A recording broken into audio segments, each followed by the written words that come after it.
Speaker, and in that committee we have been able to observe a serious problem with regards to pending bills and with regards to consumptions that mirror the national level, Mr. Speaker.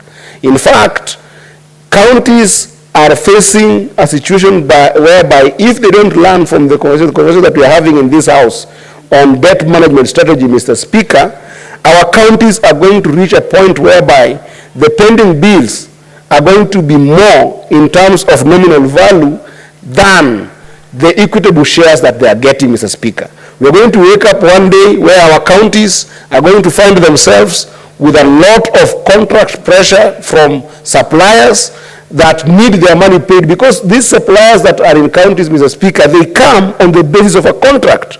And if there's one thing that the Constitution of Kenya protects and our laws protect, is contracts to investors, contracts to suppliers, and contracts to anybody who ends up getting into a dealing with any form of government, whether national government or county government, Mr. Speaker. And from where we are seeing ourselves heading as a country, Mr. Speaker, the counties must start learning from this MTDS conversation in the Senate and in Parliament in general, because counties are facing a serious challenge in terms of their own physical consolidation, Mr. Speaker. Just to give you a perspective, Mr. Speaker, if you look at where the counties are spending currently, like on domestic travel and subsistence, Mr. Speaker, on such things as hospitality,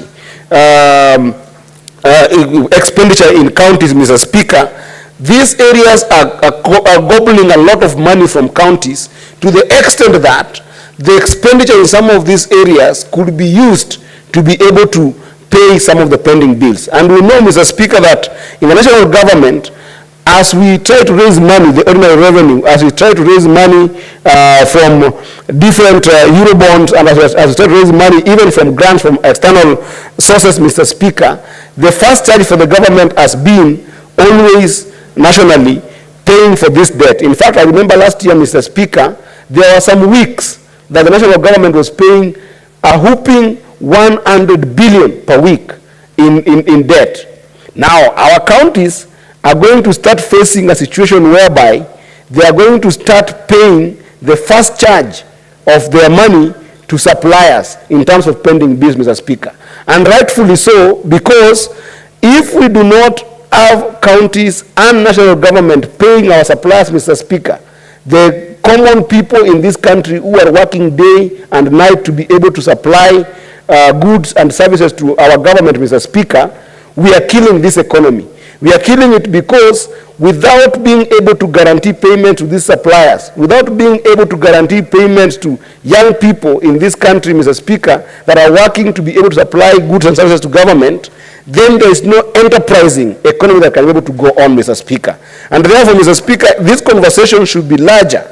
The idea of physical consolidation should be a larger conversation that we are having both at the county level and at the national level, because otherwise, that is what ends up being a pressure on the national government to keep on adding taxes that sometimes don't make sense in whichever way you think about it. Even the pressure about housing bill that we had here, Mr. Speaker, is all the effort that the government wanted to see how they can be able to solve the housing equation in an area that they don't have their own money to be able to put, to be able to solve the issue of housing, Mr. Speaker. Therefore, you end up being forcing the common mwananchi to go and put their money into this fund because you cannot raise it by yourself. And then it ends up being a tax that's additional to the burden that the mwananchi already has.